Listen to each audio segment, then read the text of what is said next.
Welcome back to the channel, as I have a very special guitar to share with you today, the Fender Special Edition Telecaster Custom with a flame maple top. This is a beautiful guitar. It's been in the Fender catalog for quite a while, and I'm very thankful to finally have one after receiving it as a birthday gift from my family. So let me tell you a little bit about my history with this model of guitar. Back in 2002, when I was a freshman at West Virginia University, I played one of these, I believe in the amber color, at the music store on High Street, the name of which I never can remember. I wish I could. And I absolutely loved it, but I was a poor college student at the time and could not afford it. If you saw my video from a few years ago about a Mexican fat telly, it's the same store where I played one of those and finally got one many years later. They had them at the same time. I believe this was $6.99. It was either $7.99 or $6.99 at the time. The current model is $9.99. And I've wanted one ever since. And now I finally have one. Just for whatever reason, I ended up, several times I almost got one, ended up getting something else instead or nothing at all. And now I'm very pleased to finally have one. And this one is special because, I'll show you here on the headstock, it is actually, not sure how well you can see there, a 2004 model, so it is from that generation. This one was made in South Korea. They are currently made in Indonesia, but the specs are almost identical. I don't think they have matching headstocks anymore. I might be wrong about that. This is a rosewood fretboard, and the current one has Indian laurel at the moment as of mid-2025. But otherwise, the specs are basically the same, and it very clearly appears to be, you can keep in mind that I believe these came about in the very late 90s or early 2000s originally, a Fender PRS competitor. Now I say a PRS instead of Gibson because obviously you have the very flame maple top. You have it's a C-shaped neck, but very thin neck. Reminds me of my 2011 American Standard Strat, which is maybe my favorite neck ever. If anything, even a little thinner than that. Extremely flat fretboard radius, 15 3/4, jumbo frets. So this is not going for a, even though it in a set neck here, even though it's a mahogany body maple top guitar, it is not really, and dual humbuckers obviously, a Les Paul copy, though that's obviously several things in the Les Paul formula. It's much more, it seems to me, a PRS style competitor because it's definitely more modern. Very fast playing guitar. It has 9s on it at the moment. It came from the shop I got this at the Folklore Music Exchange in Charleston, West Virginia, where I love to shop and also play some of their events. But it's just, this is a PRS Telecaster for all intents and purposes. It's a very sleek guitar to hold, has the rear contours, very comfortable. It's a high performance telly. It does have the coil split.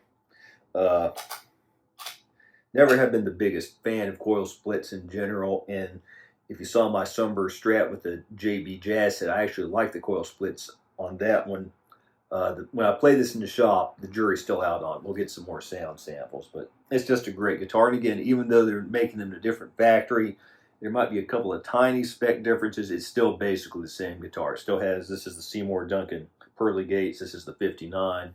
Still the set that's in them to this day. It's basically the same guitar. It's $9.99 now. It's one that's gone up a couple $100, I think, in the last few years. It used to be just an amazing deal. Still a good deal.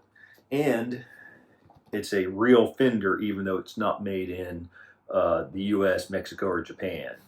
At the moment, it might be the only Fender full-fledged Fender other than the new standards it's made in Indonesia. But it's just a great guitar, and I'm excited to share it with you. In a little bit, we'll take a look inside. But for right now, I'm going to get you some sound samples. Okay, going into a VOX AC10, settings on the screen. Starting out full bridge humbucker.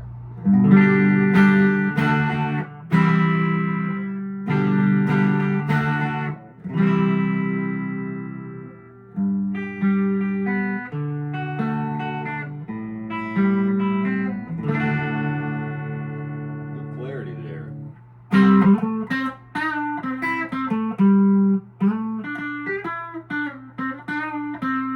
Very easy playing guitar. I usually play 10s, but this one feels like it's made for 9s, which is what's on it right now.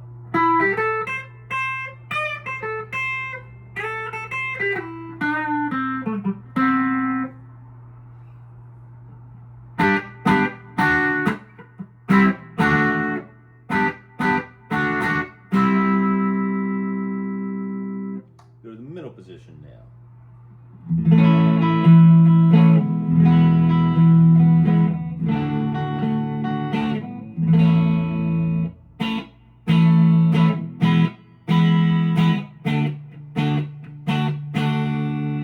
Usually not the biggest fan of humbucker clean sounds, but the Tele's scale length and body, and again this is string through like a Tele, makes a difference. It's very clear.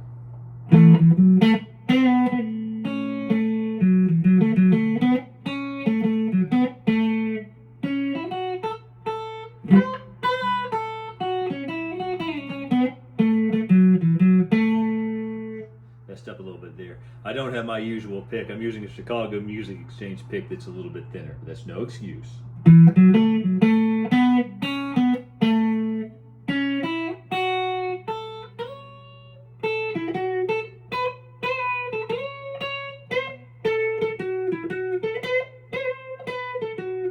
Just a really good clean sound. Now going to the neck.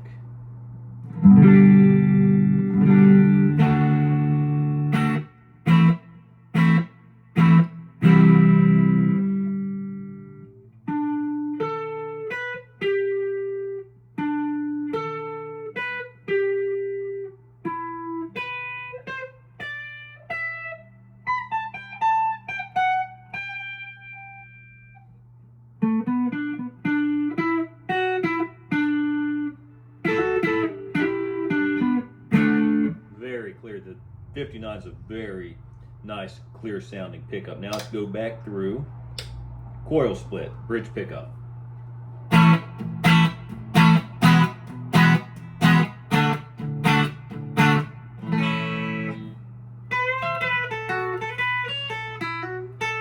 Huge volume drop off. Middle position.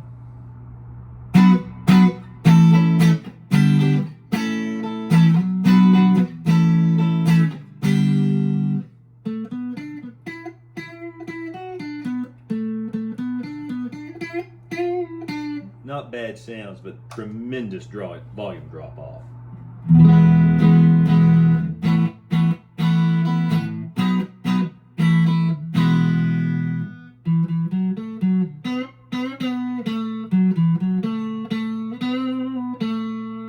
Do a really quick little experiment here.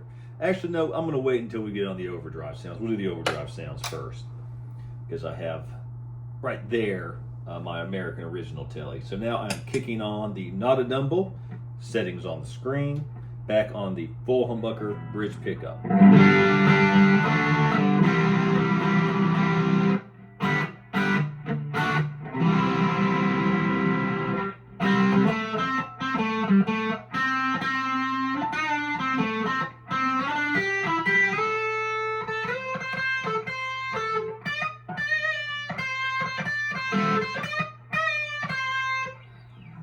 Sounds nice.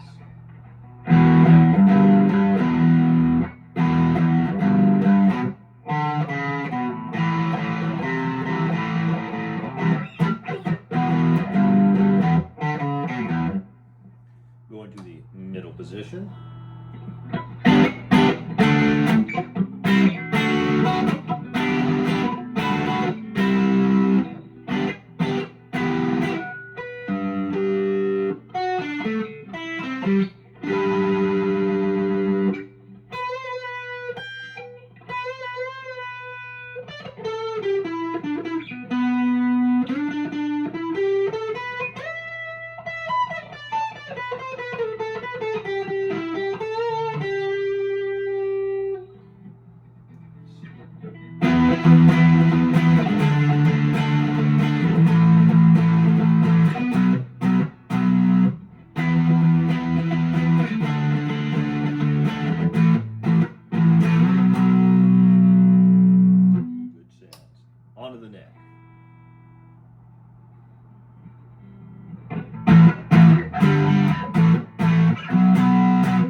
muddy.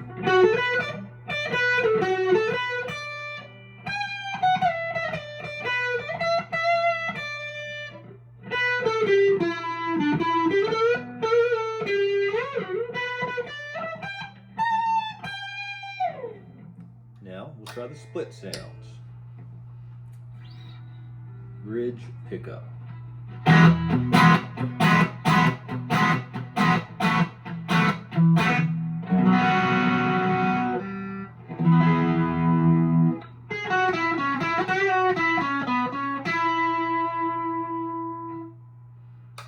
Middle position.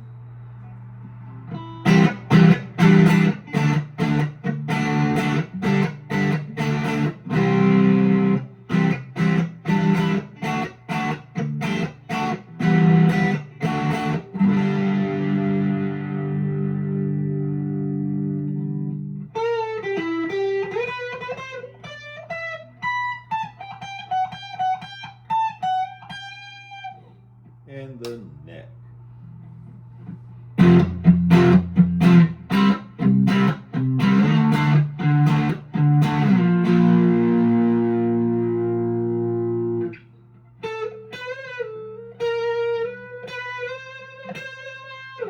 Now what I want to do with the Overdrive Sounds, a very unscientific test. I'm going to play something on this, then grab, which I'm holding right now, the neck of my American original Tele with a traditional single coil Boss bare knuckle bridge pickup. Let's see something good to play for this.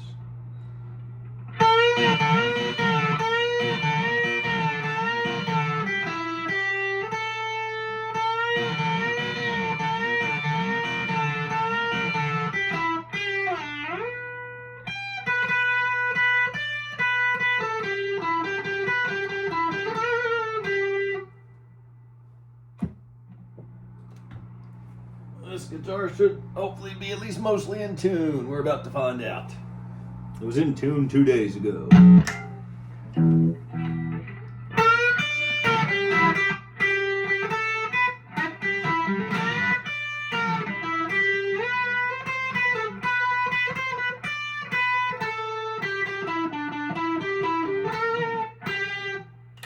Go to the neck.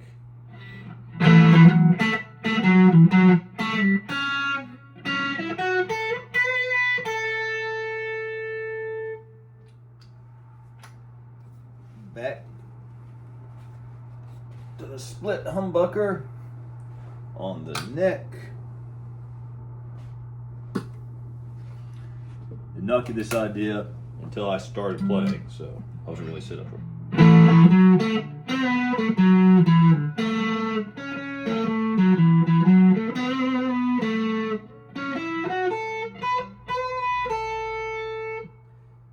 I actually don't think it sounds bad. The biggest thing is just the volume drop. I think it actually sounds a little strattier than like a Tele, because Tele pickups are, I think, more unique in their construction. It doesn't have the Tele bridge, but it doesn't sound bad. But the other one definitely sounds more like a Tele. Tune up, literally. Now we're on the JHS Angry Charlie. Settings on the screen for some higher gain sounds. This is the full bridge humbucker, by the way.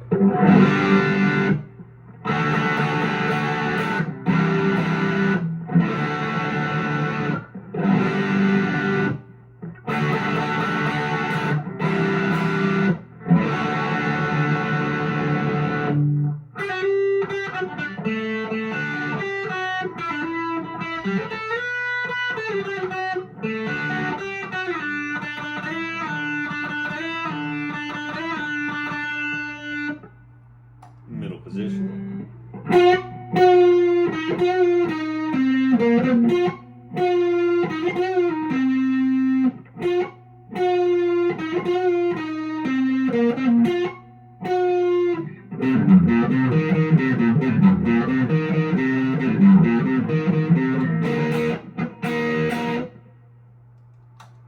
Now we are on the neck position.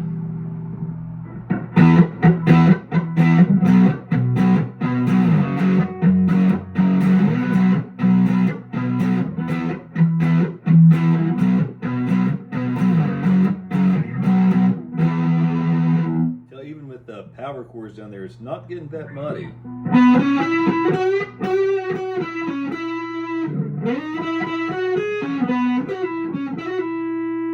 Really like that sound. That sounds Les Paul-like.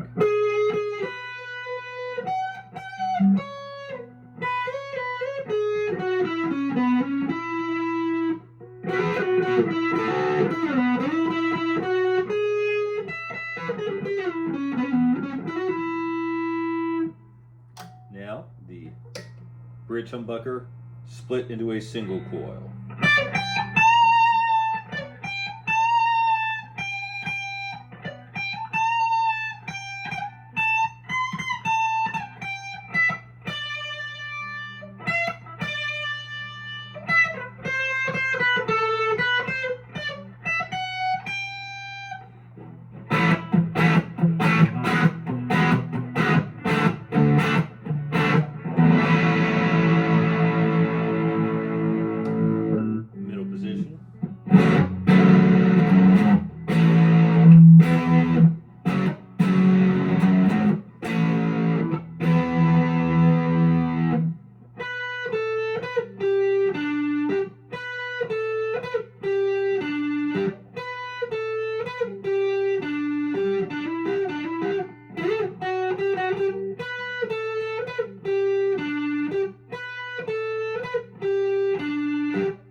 Split sounds actually sound good. It is just a huge volume drop. Now, you saw before the gain was on about 1130. I'm turning it up to about 2 back on the bridge humbucker.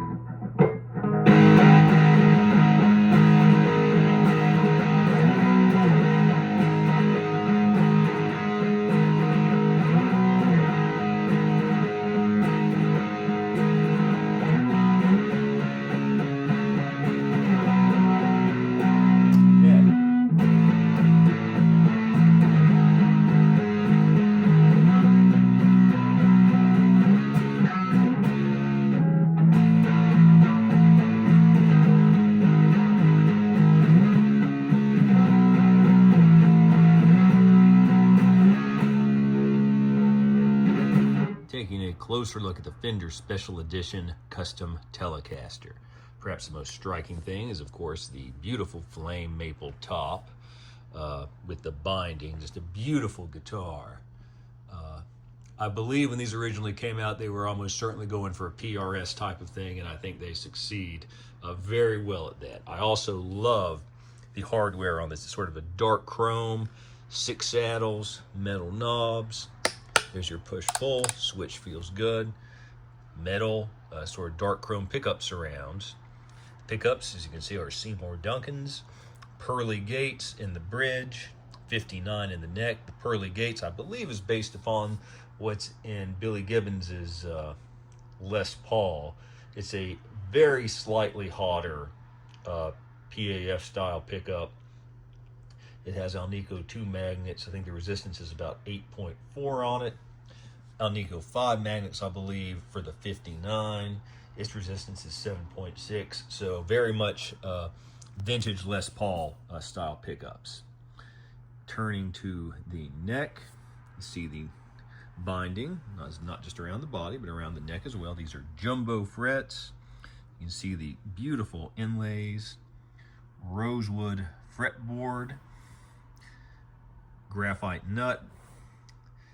The fretboard on the current model as of mid-2025 is Indian Laurel. That's perhaps the biggest difference, but again, in my opinion, that's not a big difference. Get a little bit better in the light here. See the matching color headstock. That appears to just be the mahogany finished in the same color. Fender embossed logo, 2 string trees, non-locking tuners. One thing that's also interesting about this guitar is it has a very flat fretboard radius. You can see this is a 16,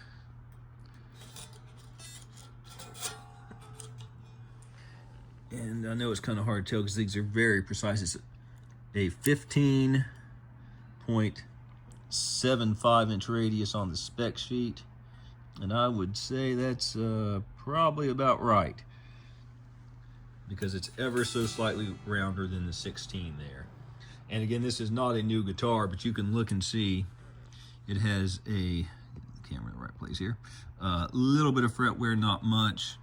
The fret ends are good. It does not look like there's any tooling marks or anything I can see where it looks like maybe someone, or any scrapes on the binding, tried to do that themselves. So it either came from the factory good or it's just been played down to that point. But given the very little wear on this guitar, I would say it came from the factory in really good shape. And I think you can tell here that the top is a little bit contoured. Can't say it's like a PRS violin carve or anything, but it's not flat. It does have some contour to it. It's really a beautiful guitar. And oh, it weighed 8 pounds and 5 ounces, which actually surprised me a little bit because it feels a little lighter than that, but just a beautiful guitar. So let's take a look now at the back and inside the cavity. Okay, let's take a look at the back and inside the Fender Special Edition Custom Telecaster. Looking inside the cavity, this kind of sticky felt was in this area. I'm not sure why, but you can see those appear to be 500K, or a 500K rather, Cortec, pot, shielding paint. That's the push-pull split right here. The switch. Feels like a pretty good switch. Again, shielding paint. The inside is shielded. See the sticker is still on here. It occurred to me as I was taking off, this might be the first time anyone has ever been inside this guitar. See the mahogany is a little bit different color there. And nice touch, it is inlaid. So it appears that it is a 4-piece mahogany body. There's a piece, there's a piece, and there's a piece, which again, nothing wrong with that at all. See, it's so reflective, you can see my ceiling as much as you can see the wood grain. Very nice contoured set neck heel. You can see where the body and the neck join. See that the binding doesn't quite match up there, but that's not uncommon. Mahogany neck and body. Very thin neck. Going to the back, have these nice sort of dark chrome sort of tuning machines, and you can see made in Korea in 2004. But overall, very nice. Oh, and of course the rear contour, which is a fantastic feature on a Telecaster in my opinion.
final thoughts. This is a tremendous guitar.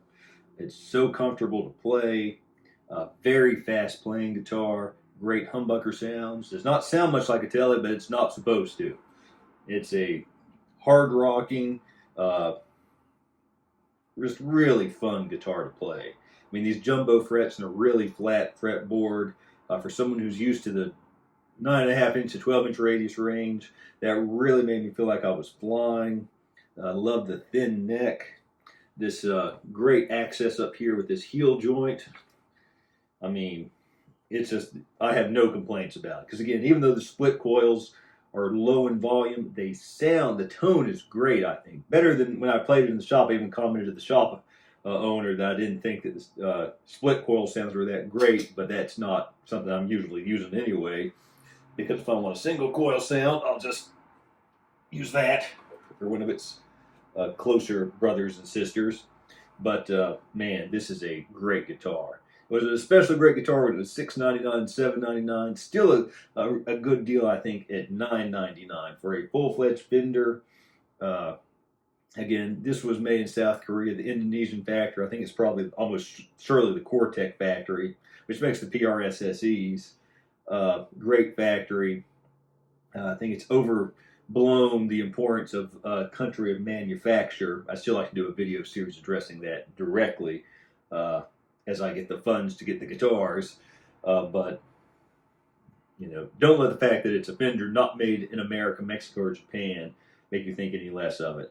It is every bit as good as any, if not better, than any PRS SE.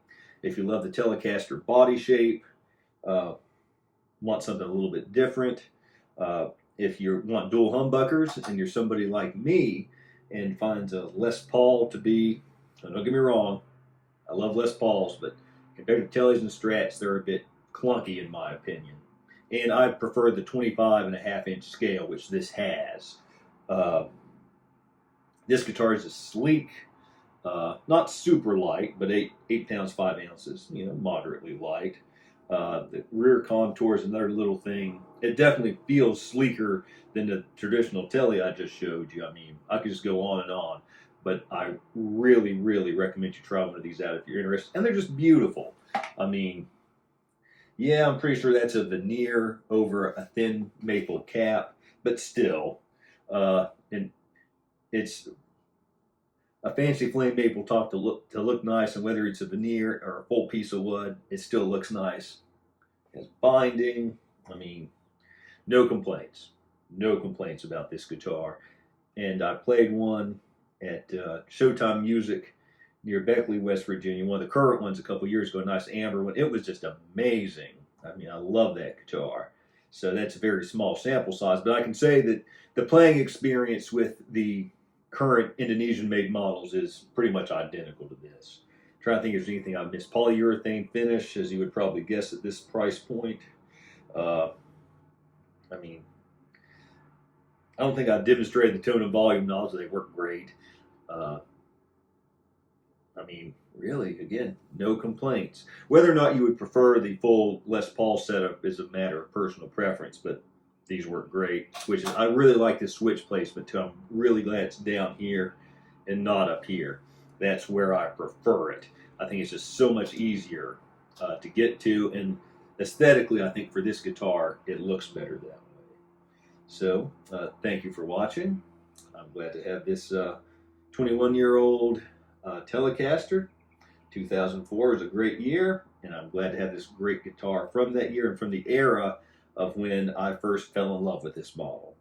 So please leave any questions below. Please like and subscribe. And until next time, keep on rocking.